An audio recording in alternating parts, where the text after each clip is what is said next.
বিশালগড় কর্মরত সাংবাদিকদের দীর্ঘদিনের দাবি পূরণ। বিশালগড় মহকুমা কর্মরত সাংবাদিকদের দীর্ঘদিনের দাবি আগামী কিছুদিনের মধ্যে পূরণ হতে যাচ্ছে বিশালগড়ে।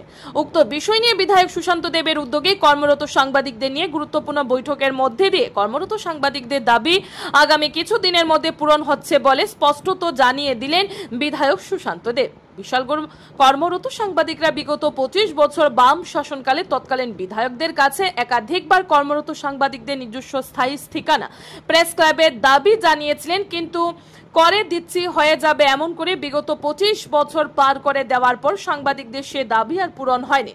বর্তমানে বিশালগড় বিধানসভা কেন্দ্রের বিধায়ক সুশান্ত দেব যখন 2023 বিধানসভা নির্বাচনে বিশালগড় থেকে নির্বাচিত হয়েছে, তারপর থেকে কর্মরত সাংবাদিকরা বিধায়কদের কাছে প্রেস ক্লাবের স্থায়ী ঠিকানার করে দেওয়ার দাবি রাখেন। সেই মোতাবেক বিশালগড় থানা সংলগ্ন জায়গাটি বিশালগড় প্রেস ক্লাবের স্থায়ী ঠিকানা হিসেবে স্বীকৃতি পায়। আগামী কিছুদিনের মধ্যেই ভূমি পূজন এবং বিল্ডিং নির্মাণের পরিকল্পনা নিয়ে বৃহস্পতিবার দুপুরে বিধায়কের উদ্যোগে সমস্ত সাংবাদিকদের নিয়ে আলোচনা করা হয়। এই দিনে উপস্থিত ছিলেন বিশালগড় প্রেস ক্লাবের সভাপতি ভবতোষ ঘোষ, সহ সভাপতি সমীর ভৌমিক, সম্পাদক তাজুল ইসলাম, সহ সম্পাদক জীবন সাহা, জেলা প্রেস ক্লাবের সম্পাদক উদয়ন চৌধুরী সহ কর্মরত অন্যান্য সাংবাদিকগণ। বিশালগড় প্রেস ক্লাবের স্থায়ী ঠিকানা নির্ধারিত হয় অনেকটাই খুশি জোয়ার কর্মরত সমস্ত সাংবাদিকদের মধ্যে লক্ষ্য করা যায়। ব্যুরো রিপোর্ট আর এ ধর্মনগর।